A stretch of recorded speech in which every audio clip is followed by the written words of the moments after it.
You're listening to Health Innovators, a podcast and video show about the leaders, influencers, and early adopters who are shaping the future of healthcare. I'm your host, Dr. Roxy Mooney.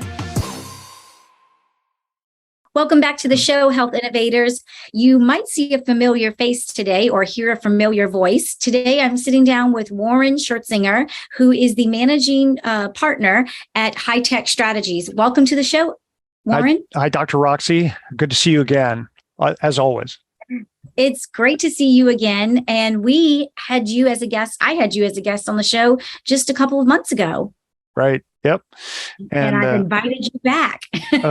Well, that's, I'm happy to see that, maybe a little shocked, but, that's always a good thing. Well, I'm honored that you said yes again. We had such a rich conversation. I say one of the hardest jobs of being a producer of a podcast show is really having to end the session. Right. And so I knew that I had more for us to talk about and more to share, more for you to share with our audience. So I'm glad that you agreed to join me today. And so let's just kind of kick off the conversation a little bit, some context, just in case folks don't know who you are, a little bit about who you are, your background, and then we'll dig into the fun stuff. Yeah. So I always label myself as the luckiest business person alive. And it's not because I know what I'm doing. It's because I was accidentally in the right place at the right time. And, so my grandfather worked with Everett Rogers. So actually growing up, I had early exposure and what I call a front row seat to the development of what's called diffusion of innovations, and that's the model for understanding innovators and early adopters and the early and late majority. So I really started way back in my life, studying the differences between how people adopt innovations, and then I was hired to update that model. It became the technology adoption lifecycle when we updated it, and then I worked with a coworker to develop the chasm model after that. So I've been hip deep in innovation adoption, and then I've really commercialized quite a few new innovations, what I call meaningful innovations, over the last 30 years or so. So exciting. So I'm coming in like an airplane. I said I was going to do this even on camera. Yeah. So we're going to start off by talking about our the flying analogy that you shared with me. So tell us about what happens with airplane and flying, and how in the world does that have anything to do with commercialization? Right. So I have a label that I use. It's called situational awareness. And the other description I like is, are you doing the right things at the right time? And the reason I've sort of tried to organize these thoughts is because of something that happened to me, real early in my career. I had to go travel and visit a company. Well, it's Baxter Healthcare. I had to go visit their blood bag manufacturing facility in a place called Mountain Home, Arkansas. It kind of hard to get to, right? I don't know if you've ever been to Mountain Home, Arkansas. I have not. Okay, you can't get there easily. So I took Mountain Home Airlines, believe it or not, and flew out of Memphis. And it's a tiny, tiny little airline that flies really little planes. They only hold 5 people, right? Okay. 5 passenger capacity.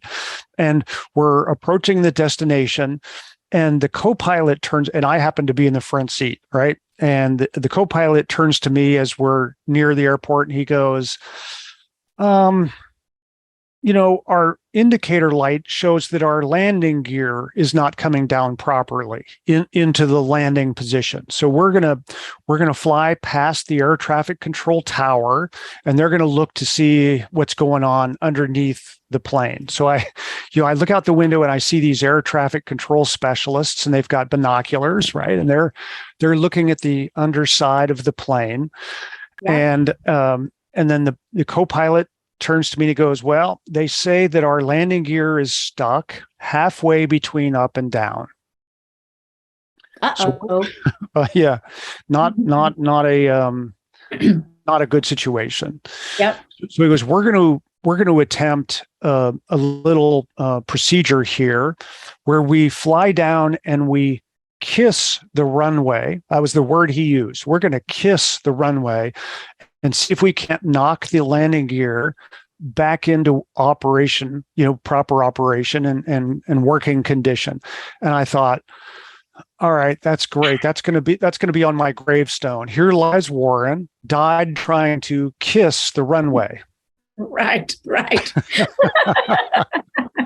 Okay. Very interesting. So, yeah. So the pilot goes in to the, as if to land, but maintains a kind of a high, flight speed and comes down and, everybody in the plane, myself included, we're all back in our seat like, oh my gosh, this doesn't feel right, because it was very, atypical. And he bumps against the ground and takes off immediately.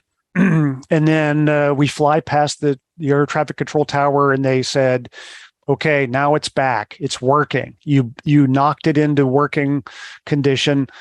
He lowers the landing gear and we land. And I run inside the terminal and I say, how do I rent a car to drive back to Memphis? I don't want to fly with these guys back to Memphis. So, later on, what occurred to me, and I know we share an experience in hang gliding. Mm-hmm.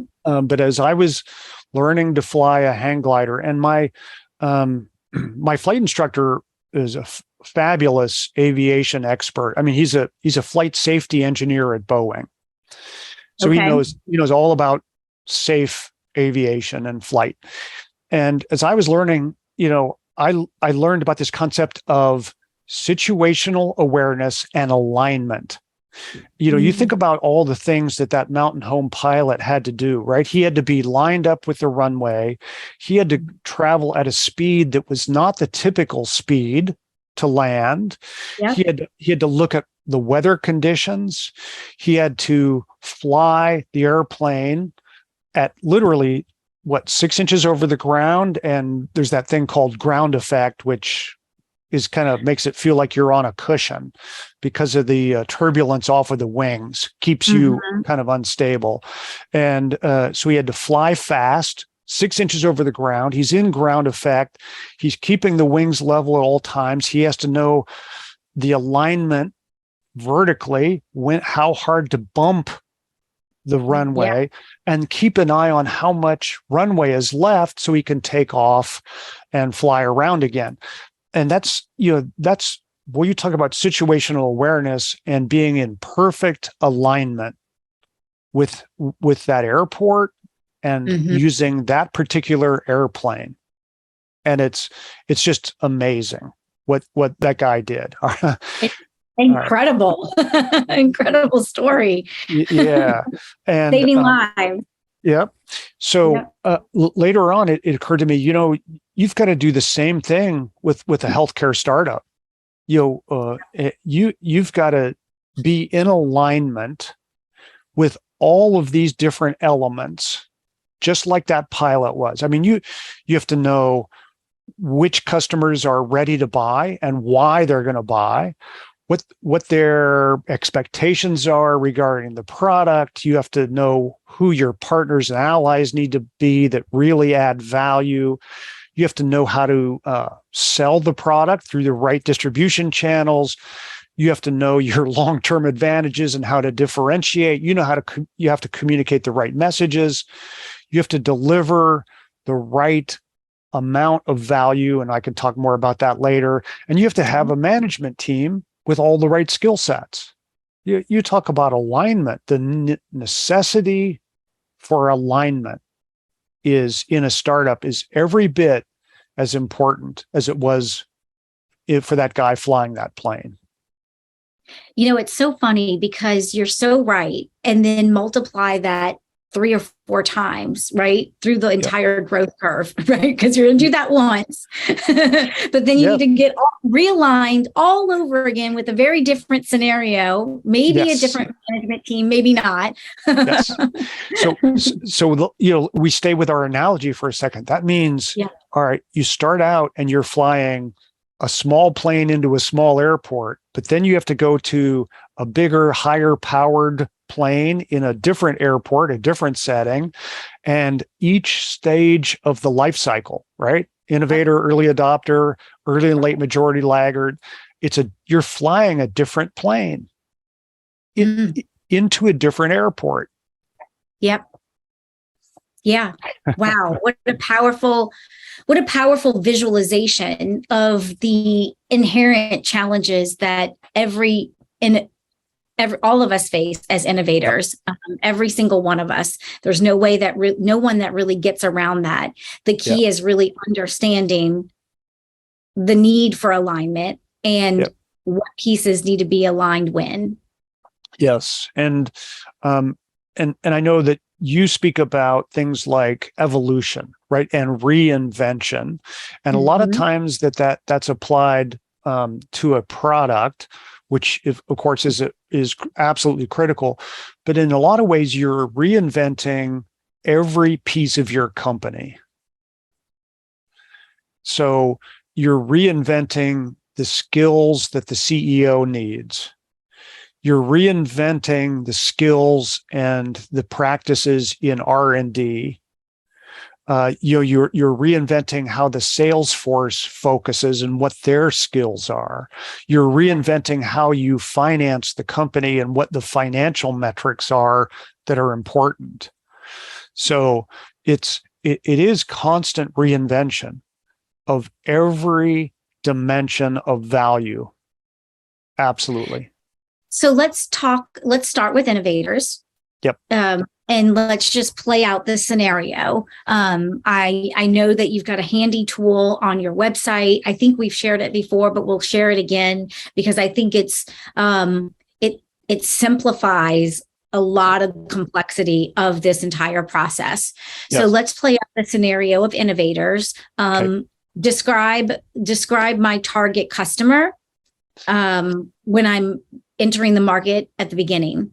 Yep, exactly. So we start out, we're going to stay in alignment with Innovators. So we understand their characteristics and what I call their value profile. So what they want more than anything is to validate a new possibility. And they're willing actually to pay a fairly high price in order to get something that is in fact transformational. So they've got that just as that's why there's only 2.5% of the market, right? It is because not many people are like this, but they want high risk, high return, and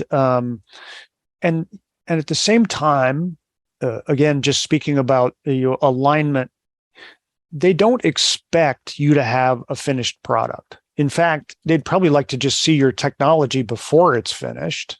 Mm-hmm. All right, and it's something that they can decide and help you with. Is this helpful? What's missing? Where some of the best applications might be, or who some of the users might be. But you essentially then think about, all right, so they don't need a complete product. What's the best way to reach them? So in terms of alignment with that particular segment, it's how are you going to sell to them? What is the best method? The answer usually is through a scientific conference. and it's not send a sales guy out to try to find 2.5% of a market. It's really go present your technology at a conference and they will come to you. Mm-hmm. All Mm-hmm. right. And of course, they love hearing messages about technology, and and then of course there's the whole: is your team aligned with innovators to start? That's Mm. that's Yep. that's a big deal, because your CEO needs to be very visionary in the way he or she speaks. Your R&D people need to really engage with that innovator around technology and the possibility of developing new technologies. It's about if you've got a scientific conference, can you do a great demo?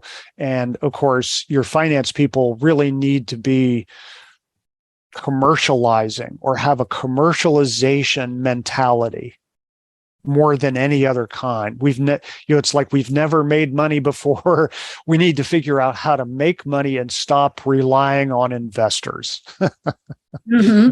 Okay. Mm-hmm. So so all these things line up, right? All these things line up with innovators. And then of course, early adopters have some of the same characteristics, and So you can. before we go there, yep. Yes. So hold tight for a couple of things that I can almost forecast that our audience is thinking. Yep. About this innovators and what's happening first. Okay, so I hear what you're saying, incomplete product, but what does that mean for me in healthcare? Yep. Where I need to potentially demonstrate some clinical efficacy and safety about the technology that I'm wanting to bring to market. So Yep. how does the pre-revenue entity that is pursuing that 2.5% innovators Yep. reconcile that with, we need clinical trials and clinical evidence to be able to get funding? Yes. All right. So yeah, it is. It's quite the chicken and egg issue. Yep. And in fact, I have a client that's in this stage right now. And one of the things that we've discovered, and in fact, we just went to a scientific conference and presented a poster session, but we did it with an innovator who did not insist on seeing clinical trials and evidence at this early stage. Yeah. And the company had done a lot of what I would call field testing. So they had friends and family. They put their device on some heart failure patients that were literally relatives. Yeah. And it was enough to attract people at Scripps and at Duke to say, yes, we will help you present your results at this conference. And they did. And of course, that's a lot of credibility. It's not the same as a full-scale trial or clinical evidence that you want to see eventually, but it's a lot of credibility and a lot of proof around, hey, this thing works even though it's not finished. Mm-hmm. Now, makes sense. Yeah.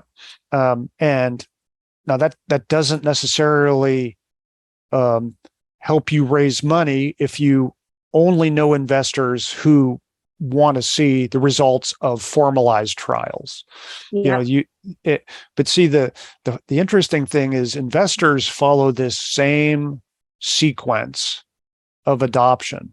You'll find innovator type investors. These are the guys who are, way more comfortable with risk. They don't need to see all of the proof that a lot of investors need to see. They actually model the customer in a lot of ways in terms of they just want to know the vision. They just want to see that somebody is interested. They want to see a little bit of proof. They know the product's not done, but they will invest. Hey, it's Dr. Roxy here with a quick break from the conversation. Are you trying to figure out what moves you need to make to survive and thrive in the new COVID economy? I want every health innovator to find their most viable and profitable pivot strategy, which is why I created the COVID Proof Your Business Pivot Kit. The Pivot Kit is a step-by-step framework that helps you find your best pivot strategy. It walks you through 6 categories you need to examine for a 360-degree view of your business. I call them the 6 critical pivot lenses. As you make your way through this comprehensive kit, you'll be armed with the tools, tips, and strategies you need to make sure you can pivot with speed without missing out on critical details and opportunities. Learn more at legacy-dna.com/kit.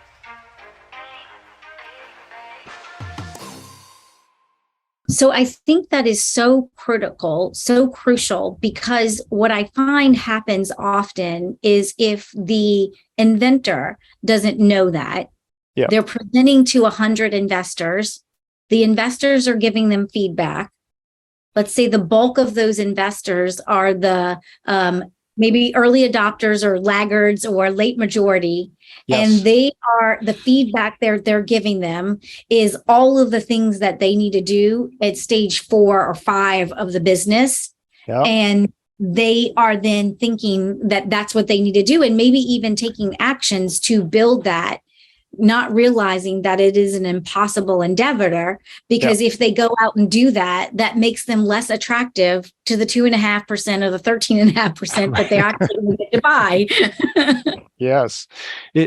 It's amazing how the adoption life cycle, the innovation adoption life cycle really guides you in so many ways.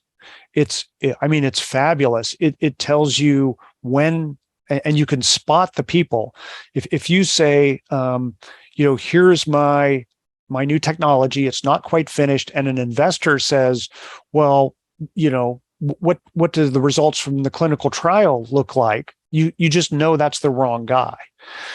It's like the life cycle curve just lets you match your situation with the right people at the right time, and not spend time with all of the others who are going to waste your time. It makes you cry. And, just make you feel like you don't have anything to offer. And it's so discouraging and disheartening, both in the pitching investors or in the, I'm trying to sell to some early buyers, that the more time the inventor spends with trying to present their offer to the wrong people, the more you are getting into the trough of sorrow and, and getting the founder's blues because you've got that misalignment. Yes, absolutely. But, the other side is when you are aligned and you do engage with an innovator. And this is what happened with this client I mentioned, is this innovator, he sees the product, it's only about 80% complete. He goes, okay, I know the best place for you to do clinical trials and observational studies because they're cheap, they're fast, they'll give you all the credibility you need. And if you're not well funded, that doesn't really matter. And they help lead you through the following steps and the following alignment, scenarios. And it's like magic. It's like, I've just seen this over and over and over again, and it works in every industry. It's crazy. It is so crazy. I think we did talk about this before, and the diffusion of innovation model has been around for decades. So 1962. Eons, right? Right. So 60 years now. And so, I have my perspective. What gets in the way of this? Well, I'm not exactly sure why it's not, followed, more carefully, and why it, and I try not to be, negative. I think that there are, unfortunately, trendy methods that promise really, really fast returns, and a lot of people get sucked into those. And you, you know, I don't know that it's worthwhile to mention, the names, but Yeah, we don't you've have. got, okay. So, things like lean startup and Mhm. agile and the business model canvas, and actually, Harvard, studied and did an article about why these things really lead you to a mediocre business. Think about Mhm. that. What Yep. what what so many of these models do is they say, here's what you should do. Go out and talk to these customers, which, by the way, all your competitors are talking to those customers too, and they're getting the exact same feedback. So you all come out of that process with exactly the same thing and no differentiation. And Mhm. because you're talking to an existing customer or a customer that's already identified, what they want is probably a refinement rather than something that is really makes a difference. So these trendy models and methods take you to a place where you will be undifferentiated with a refinement in an established market. And none of that is going to make an investor happy, really. Right. Right. Yeah. Which kind of leads me to, let's talk a little bit about the difference between bringing a radical innovation to market versus an incremental innovation. Yep. Again, we're talking about where you are in the life cycle of the company, or the customer adoption life cycle is a key factor. But Yes. also really knowing the innovation type that you're bringing to market is also very important. Absolutely. And, I sound like a broken record, no question, but I always come back to the quote from Henry Ford, which was, if I had asked people what they wanted, they would have said faster horses. Mm-hmm. Right. Yep. Well, all right. And did he go and ask people what they want? No. Did he develop something that was a faster horse? Absolutely not. What he did is he listened to his own, innovative instincts and came out with something that was unseen. No one had ever, really carefully thought about that before. And yet it was absolutely transformational. So you have to decide, do you want to just create a faster horse? Or do you want to create something that is like the automobile and transform an industry? That's not necessarily a simple decision, because a lot of people want to stay with what they know. They only want to offer refinements.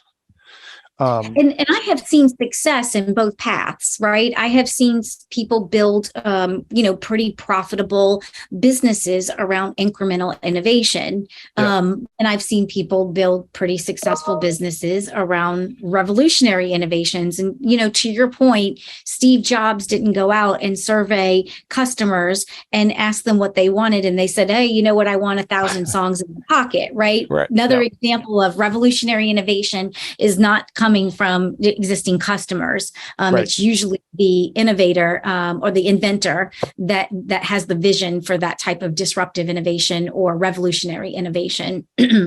Yes. So, were you going to say something? No. Okay. All right. So then let's go back to this idea of alignment. Okay. All right. Yep. So you want to play out a couple of scenarios so we can talk about the early adopters and what would that alignment look like. Okay. And then let's talk about some misalignment. What are some of those common pitfalls that we really get into trouble? Okay. So with early adopters, a lot of the alignment characteristics have similarities. Innovators and early adopters are kind of they hang out together. They're kind of some people call it the early market. So there's enough similarity there that if you do well with one, you can do well with another. Mm-hmm. And we'll just start with their fundamental characteristic that they both are comfortable with a high level of risk, and they both want big returns. Now, and that doesn't mean, that they're necessarily not going to spend money. In fact, they will spend a lot of time and a lot of money in order to get big returns. So their expectations are big strategic advantage, some kind of revolutionary breakthrough, something that makes a big difference. And that's a common characteristic, really. They're both comfortable with a product that's not fully developed. The early adopter, to be in aligned with him, will probably want a lot of customization. So, even if the product is a little bit closer to being finished, they're probably going to say, as an early adopter, yes, but let's customize it heavily. Yeah. Okay, that's fine. Uh-huh. The early adopter loves a visionary, direct selling kind of interaction where the CEO or a high level executive is very visionary in their description of what they're trying to do. The product is again, it's not what I would call a finished mainstream product. The messaging and positioning messages need to be in step with, this is a big change. This is a revolutionary step. It's actually not a step, but it's a leap. It's a revolutionary leap forward. Yeah. And a lot of the skills of the team will work in both with innovators and early adopters, right? You want a visionary CEO. You want that CEO needs to be able to raise money, and the R&D folks need to be able to customize and be very technology focused, and the sales guys, they need to be able to give just spectacular demonstrations, and the finance people need to work on commercialization, and let's get away from just using investor money, right? And let's actually develop financial autonomy. So it's a little different, not a lot different. The big difference comes, of course, when you move into the mainstream, and then things really flip quite a bit. You've got people who, instead of loving risk, they hate risk. Instead of loving new possibilities, they hate new possibilities. Instead of transformation, they want little incremental improvements. They love the status quo, right? Don't just love my status quo. Yeah, they hate disruption. They don't want to just throw money at something without really understanding what they're going to get. They're very problem oriented, specific around a specific problem. But here's the thing that I've noticed is, if someone has one of those refinements, all right, and they're serving the mainstream, an area of misalignment that I see a lot is they will promote, and they will have a marketing campaign that says, we're going to change the world, right? We are the leading edge supplier of a brand new technology that will just completely change your life. Well, that's great if you're back serving innovators and early adopters. But if you're in the mainstream with a refinement, and you're talking about your status quo oriented audience, and you're telling them that you're going to change the world, well, that is 180% disconnected from what they want to hear. That's not what they want, but that's what a lot of actually emerging high-tech companies do, is they stay with that early adopter language in all of their messaging. Sure.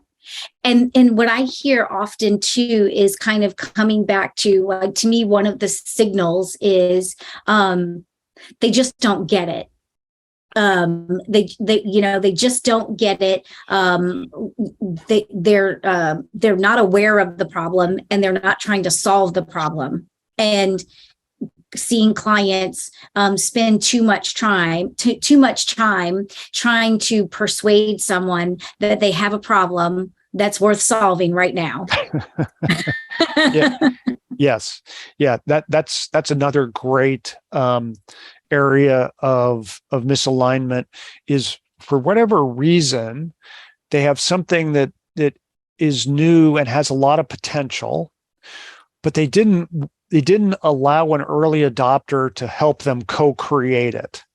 So they've got a technology, and they think they know what the problem is, but they're misaligned in terms of what the mainstream market absolutely insists on. They expect and they insist upon, small incremental improvements and low risk, and they don't.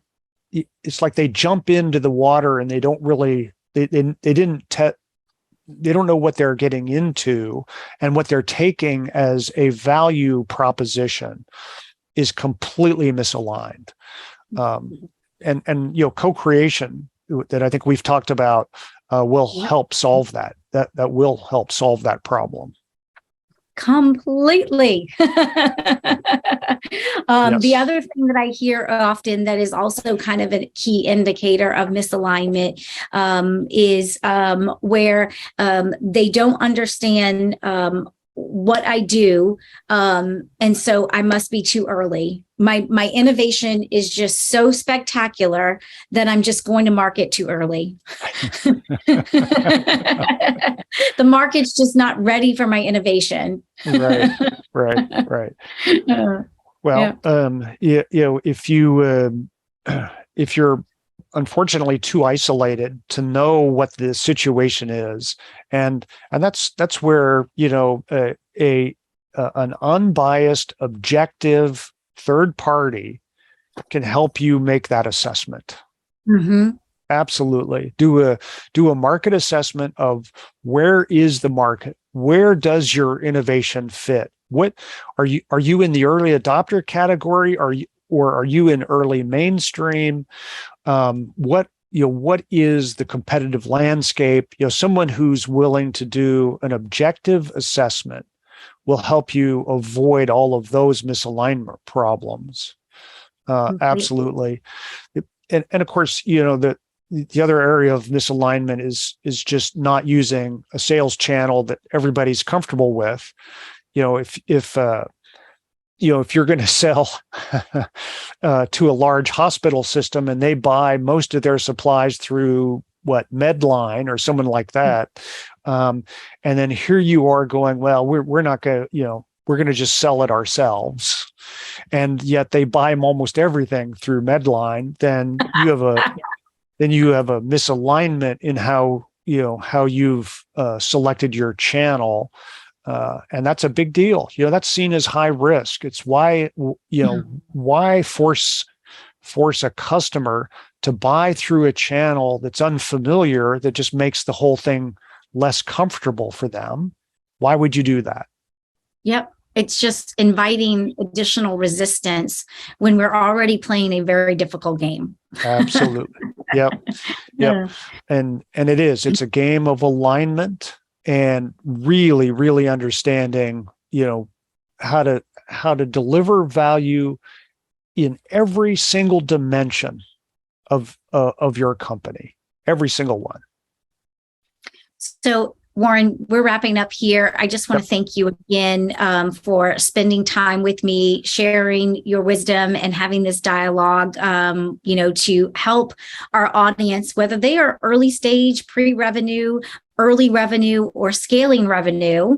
No matter what, this diffusion model is going to be the most impactful tool that you can use in the strategy development and management process. And so thank you so much for having this conversation with me today. Absolutely.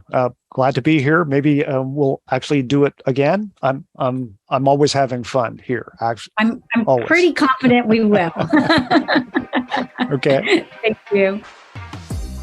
Thank Thank you so much for listening. I know you're busy working to bring your life-changing innovation to market, and I value your time and attention. To get the latest episodes on your mobile device automatically, subscribe to the show on your favorite podcast app like Apple Podcasts, Spotify, and Stitcher. Thank you for listening, and I appreciate everyone who shared the show with friends and colleagues. See you on the next episode of Health Innovators.